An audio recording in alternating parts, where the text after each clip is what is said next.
This is Time Signatures with Jim Ervin, a podcast and radio program presented by the Capital Area Blues Society in Lansing, Michigan. Driving up and down these Michigan roads, yeah. And now, here he is, your host, Jim Ervin. Baby, I'm home. Well, thank you so much, Parker. I'm Jim Ervin, and this is Time Signatures. Today, I'm truly honored to tell you that my guest is part of the next generation of the blues. Perhaps the best way to describe what I feel when I hear him play is phrased best by a former guest of mine, Mr. Earl Thomas. Quote, "When I hear him play and sing, I hear the voices of the ancestors," end quote. Now, not everyone takes hold of these old school blues, but some do, and it just fits like a finely tailored suit. And that's what I see and feel when I hear this young man play. His story began forming and breaking within the blues world not long ago, and since then he has appeared on stages in Chicago, the King Biscuit Blues Festival in Helena, both of Morgan Freeman's Ground Zero locations in Mississippi, and Red's Juke Joint in Clarksdale. Now, since that was written on his About page, he just recently added a trip to Norway to appear at Notodden for the Blues Festival over there as well. 18-year-old Vicksburg, Mississippi native, Harrell Young Rell Davenport. Wow, man, what an honor, and welcome to Time Signatures. How are you? I'm great. How are you? Wonderful. I am very pleased to have you here. And Rell, we have to start somewhere, and it only makes sense to ask you where you got your passion for the blues genre, and specifically the old school blues. Well, for me, it's just something that I felt. But I mean, I started with James Brown. Mm-hmm. I used to be a James Brown impersonator, like when I was Really? 8 and 9. Yeah, I was tearing it up, man. And You got the dance moves and everything, huh? dance move, jumpsuit. All the thing I didn't have was the hair. But I come across a Jimmy Reed video on YouTube one day, Okay. and I was like, wow, it just really hit me, and I was like, this is what I want to do. This is what I want to do. And so I'm like, Mom, will you buy me a guitar? So we go to this pawn shop, and I pick up one of the most expensive guitars in there. I think it was in between $500 and $1,000. And Okay. we didn't have the money. And so she was like, I can't get this. And so the owner was listening. And so he was like, well, what I can do is I'll let you make payments monthly, and then he can take the guitar. And Wow. he never finished those payments because eventually he just let me have it. But that's how I got started with guitar. And then I went and bought a harmonica from the dollar store, thinking that it was a real harp. And so I learned to do a Jimmy Reed shuffle and how to play. I think it was "You Don't Have to Go." And then I bought a rack and put them both together. That's the only thing I knew for maybe 6 years. Wow. Now, And how old were you when you picked up the guitar? I was 7.5 when I picked up guitar. Wow. I was like 7 when I picked up harp. So I picked up harp first. So I kind of told Okay. it backwards, but you know. That is so cool. Now, you seem, at least to me, to be highly dedicated to those old school blues. What made you decide on that particular branch, if you would, of a genre that really does encompass a wide variety of musical flavors? Well, for me, it was a sound. It was a story. Even Mhm. with the guys who play the blues now, you just don't get that feeling that you got from those guys who were in the fields, who were going through what they were going through in that time. It was a very dark time, Yes, sir. which is still happening now in a different way, but you don't get the same feeling because, we can't go through what those guys went through. Right. And so that was what did it for me. That was Okay. So at what age did you decide that the life of a blues musician would be in the cards for you? Oh man, 11, 12. Okay.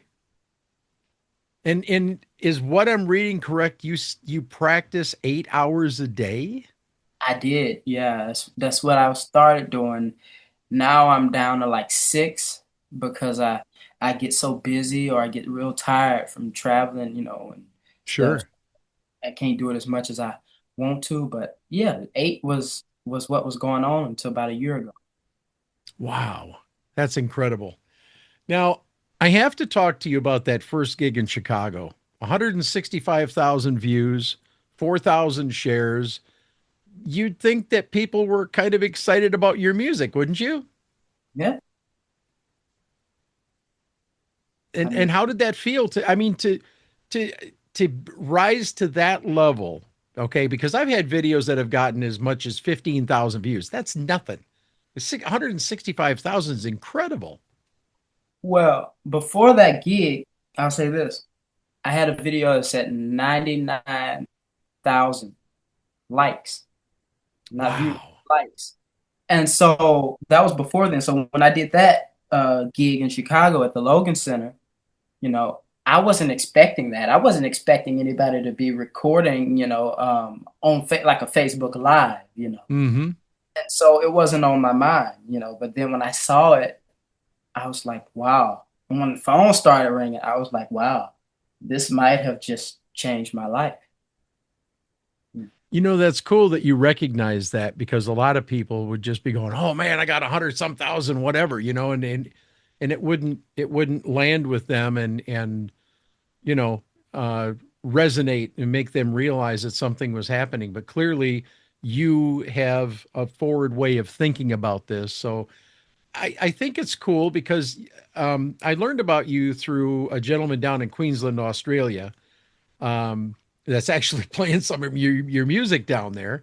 And and I say, man, I gotta check into this guy. And then I find out that you're in Chicago. But not only that, you have since landed an incredible manager as well, haven't you? Yeah, well, we did that. That was the first gig. After that first gig in Chicago, which it wasn't my first gig, but it was my first gig in Chicago. Yes, sir. Uh, yeah, but yeah, that was after that he became my manager. A few Talk, months go after. ahead and talk about Matt a little bit. Well, so to get into Matt, I gotta get into the other guy, and so Okay. I had another manager who Matt talked to book me at that gig at the Logan Center because Matt is the curator for the Logan Center for the Arts in Chicago. And we come to find out that guy was doing some slick stuff. And I had only had three gigs in the past 3 years with that guy. Mm, So it wasn't going so well. And so when Mac booked me at the Logan Center, we kind of had to fire that guy because some stuff went on. He didn't want my mom to go with me, so he told them that they couldn't get her a ticket and yeah, all this other stuff.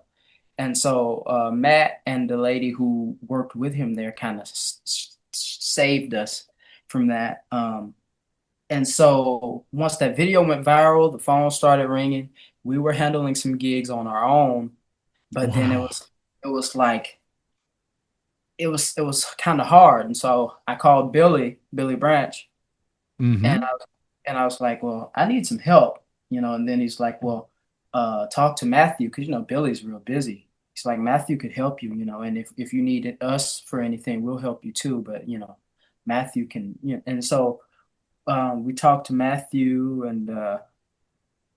and I was like, well, I need some help. I'm getting these calls, and so I started sending people to him, and he wasn't really my manager. He was just helping at that point. Sure. Sure. And so eventually it was like, well, you should be my manager. And Matthew had he's got his own career going. And so he was like, well, I'll think about it. And so eventually it's like, well, if you go to college, I'll be your manager. And so I'm not in college yet. Um, but I plan on going next year. And but that's how it started. And we worked everything out and whatnot, your regular stuff. And it's been going on since then, about 2 years, I think. That's fantastic. And I have to tell you, I am still learning because I've only been involved in the blues deeply over the last probably 4 or 5 years. I didn't realize who Matthew Scholar was. And he sent me a message about you. And I said, hey, Matt, I got to ask you, do you represent anybody else? And he sent me a link to his page. And then he started telling me who he played with, Big Daddy Kinsey and the Kinsey Report. And I'm like, oh, man. And I'm sitting here thinking to myself, you really got fortunate, man. You landed with some good people. And I'm really glad to hear that because so many times, and I can tell you, I could name blues artists, but I won't, who spent years with the wrong manager who just took advantage of them the entire time. And if I said a couple of these names, you'd know exactly who I was talking about. But I I'll got say, turned. Go ahead. Go I'll ahead. say we landed with each other Yes, because sir. Yes, sir. we in a way we needed each other, and that was, I think, it was a godsend. So I Yes, was absolutely. And, I'm sitting here and you were talking about Billy, and that's a great segue into my next question here. Chicago blues man and one of the most sought after session harmonicists in Chicago, Billy Branch, had this to say about you. In my 46 years of teaching blues in the schools, 46 years, okay? Never have I encountered anyone as young as Harrell Davenport with such a laser focused drive and ability to play the blues as it was played in the bygone golden era of the Masters. That is some incredibly high praise, Rel. What do you think? Well, I mean, it's Billy, man. So I can't argue with it. I can't turn it down. I love Billy. That means a lot. When Yes. I found out that he wrote that about me, said that about me, that really meant a lot. Because that's the guy who I look up to for my harp stuff. And when I started learning from him, I used to think he was mean because I'm like, "Can you show me how to play this?" He's like, "No, but I'll send you a link." I mean a audio message to a voice message to learn how to play it. And so he'd send me the voice messages, and he's like, just use your ear. So I used to think he was mean, but I know that it Wow. now I know that it was him helping me train my ear, you know.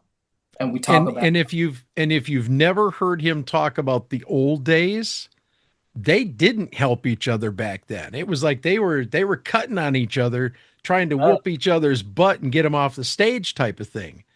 right. So things have changed quite a little bit, but man, an opportunity to have an influence the likes of Billy Branch in your life. That's wonderful.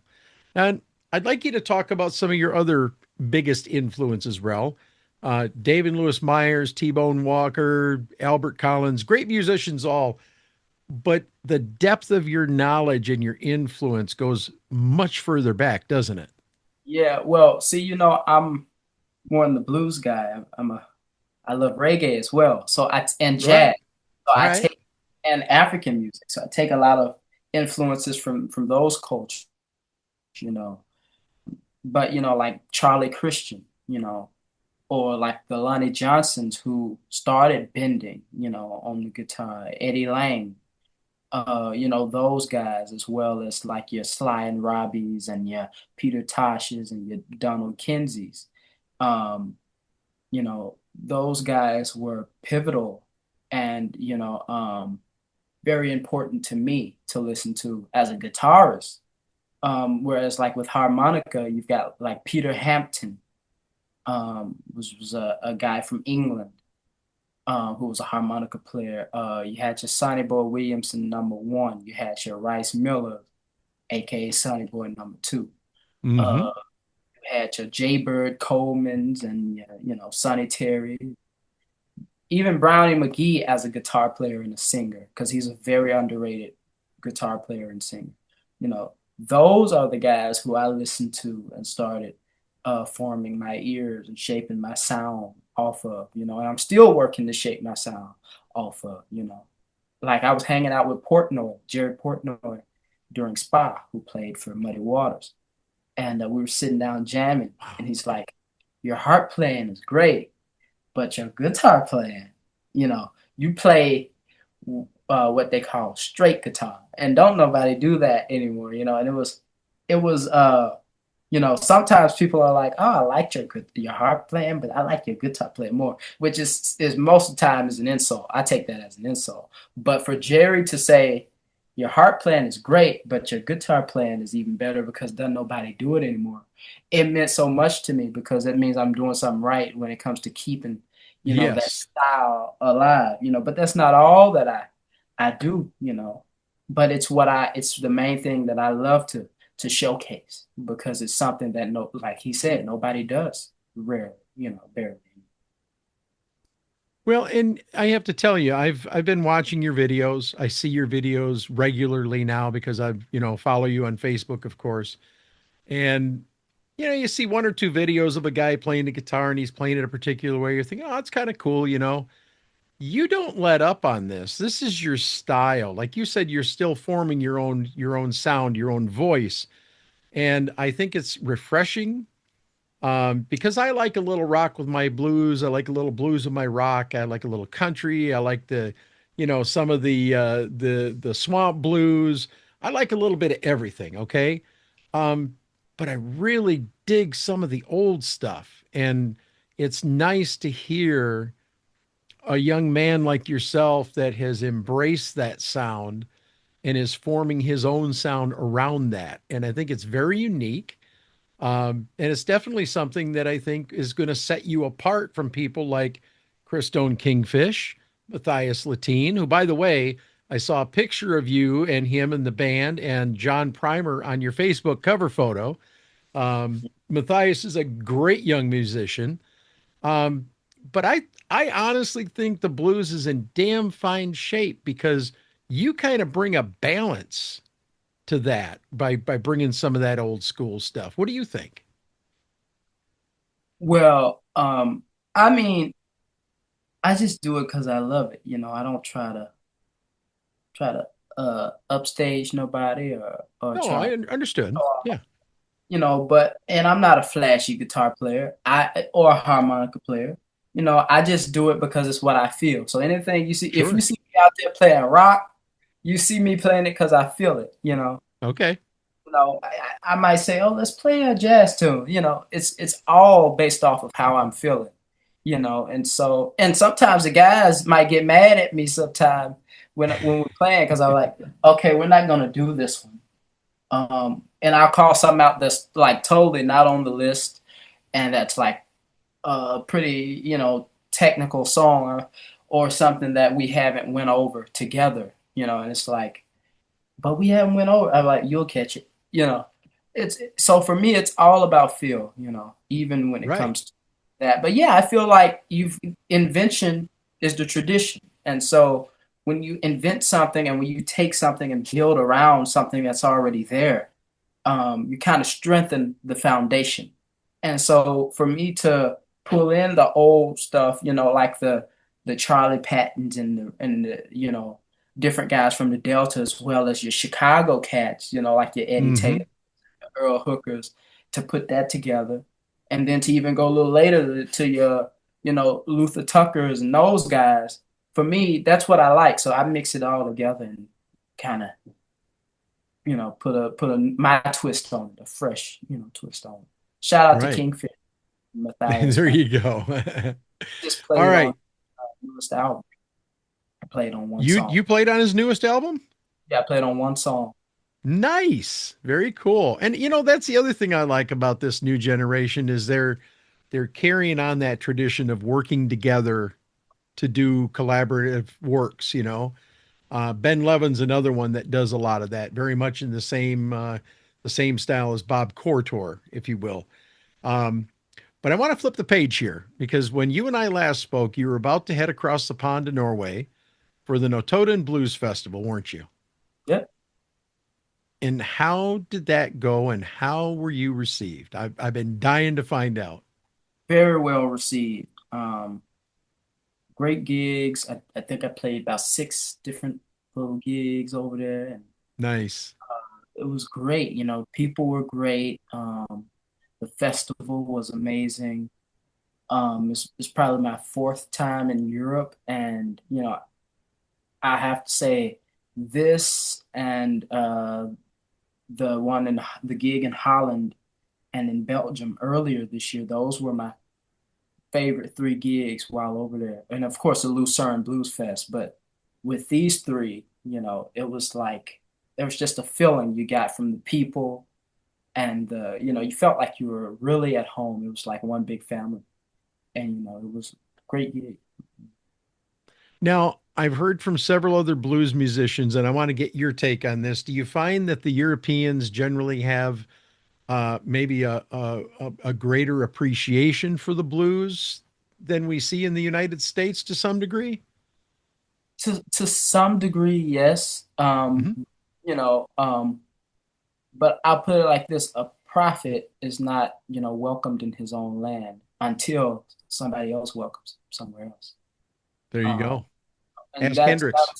that was the case with Hendrix and a lot of your blues guys. They had to go over and then come back. But I think over here we're starting to gain a much greater appreciation for the music as we really start to dig into it, because a lot of people, especially uh, black people, they don't like the music because of the background and what it reminds them of, you know.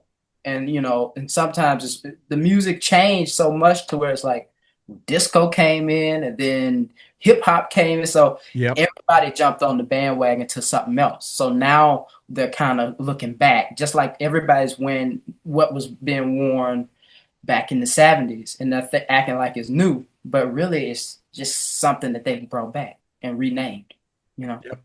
Yep. Now, I have to tell you, I absolutely love the photos that you posted from your trip with you, the veritable who's who of the Chicago blues scene. Frankly, everyone was over there. Bob Corritor, Bob Strozier, John Primer, the list goes on and on.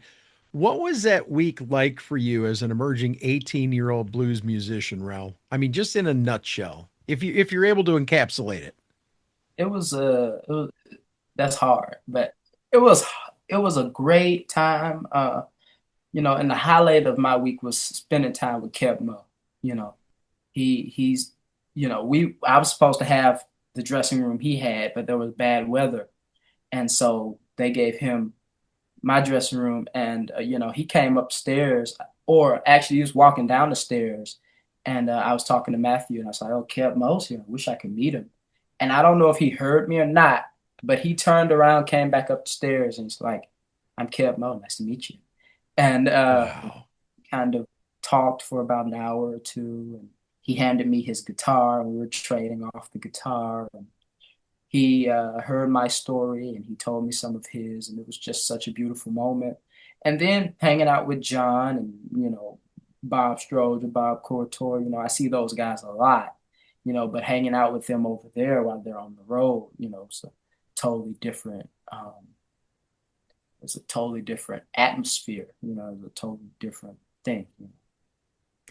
I saw the video clip of you sitting there with Keb and playing his guitar, and I don't know if you can see it, but I went to their to Tajmo over at Grand Rapids, and I took some photos of that concert back in June, and it was a wonderful show. Um, but it's so cool to hear. Now we just talked about the younger generation embracing you and buddying up with you, so to speak, but being able to sit there, and I know you weren't expecting this. I at least I wouldn't think you'd be expecting to have that kind of time with Keb. No, I wasn't. And Matthew told me that Keb kept saying, I gotta go do this, but he wouldn't leave. He just sat there and kept visiting with Right.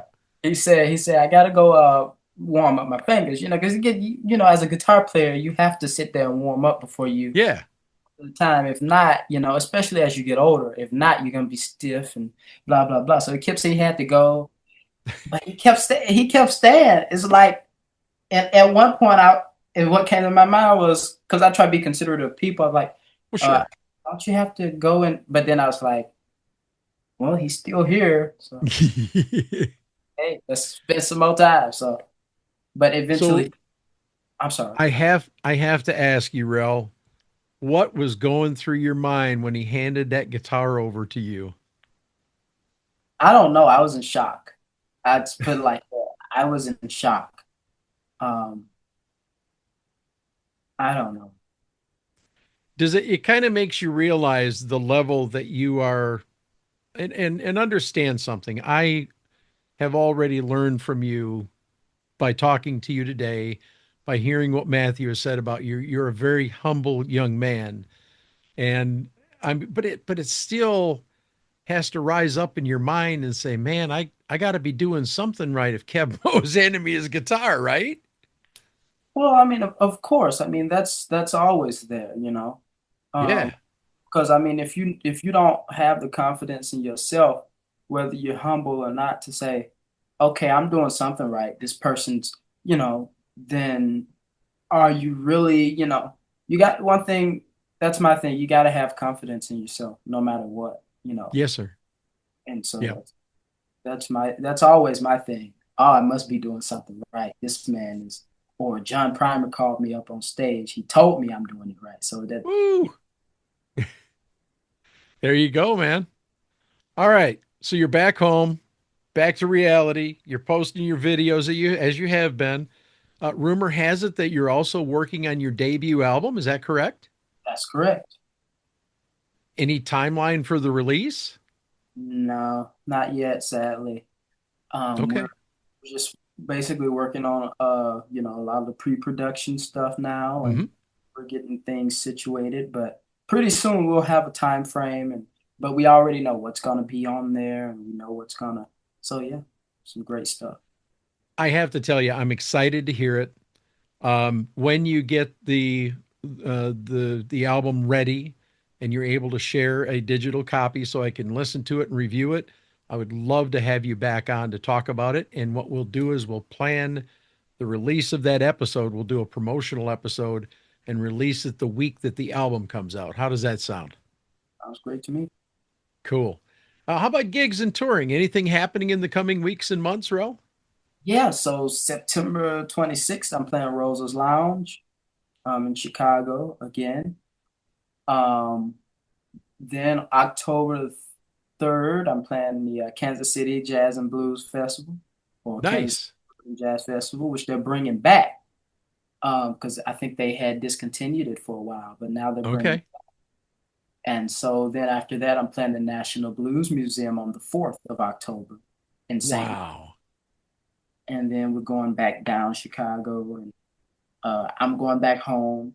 And once I get home on October the 10th, I'm playing the King Biscuit Blues Festival Again. again on the main Uh-huh. on the main stage. Um, then after that, we're setting up something. My first gig in Nashville was at this place called Pop Attorneys, and Okay. we're working on setting that up October 17th or 18th. Works out, and so we're gonna have that, and then that's pretty much it for the year, I think, unless something else comes up. Oh, I'm sure. I'm sure stuff will start popping up. The way things are going for you right now, anyway. All right, man. Here is your golden opportunity to tell people where they can learn more about you. And until they can get your album and your merch up there for sale, how to book you for a gig. So, speaking of booking you for a gig, where do we send people? Well, my website is youngrell.com. That's YOUNGRELL.com. And on there, all my contact info is there. So, you can reach out to my manager, Matthew Scholar. Mhm. Uh, I mean, you can reach out to me on Facebook and I'll send you his way if, you have trouble finding that, I'm on Instagram as well as young_rel_official.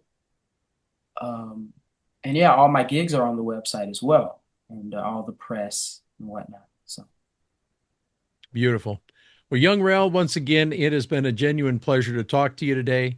You can bet I'm going to be following your career from this day forward. And anytime you have an album to promote or a tour to talk about or other big news, you always have a microphone here, my friend. And if you're going to be in Michigan, by all means, let me know. I'll come out. I'm a photographer. I'll come out and shoot some photos for you. And I'd also love to come out and support you. So, and we'll buy some merch because I'm sure you'll have merch by then. How's that sound? oh, I've got merch now. So Oh, you do? All I, right. I Is it do. on the website too? Not on the website Okay, that's why I made the assumption that you did not have merch yet. All right, so that'll be coming very quickly as well. It'll be on the website pretty soon. But for now, Okay. it's just buy at gigs, Um, Okay. All right. All right. Very good. Well, again, my appreciation. Thank you so much for joining us today on Time Signatures. So much appreciated. All right. Well, before we close this edition of Time Signatures, I want to tell you about Joe Bonamassa's Keeping the Blues Alive Foundation. Some of you know the KTBA for their annual cruises, but did you also know that they have a program called Fueling Musicians? This initiative is designed to provide financial support such as food, shelter, and more to help struggling musicians, music educators, and industry professionals to get back on their feet. Additionally, they also have KTBA Records, a label that has reignited the music careers of musicians like Dion, Joanna Connor, Larry McRae, and others. There's also so much more. Please visit keepingthebluesalive.org today and make your tax-deductible donation there. It's time and money well spent. And as always, thank you so much for your consideration. And that wraps up this edition of Time Signatures. Once again, my thanks to Young Rell for showing up here today and being with us, but most of all, to you, for without you, none of this would be possible. Jim Ervin reminding you, keeping the blues alive is everyone's responsibility, but preserving the history of the blues, one story at a time, that's my mission. Until next time, so long, everybody.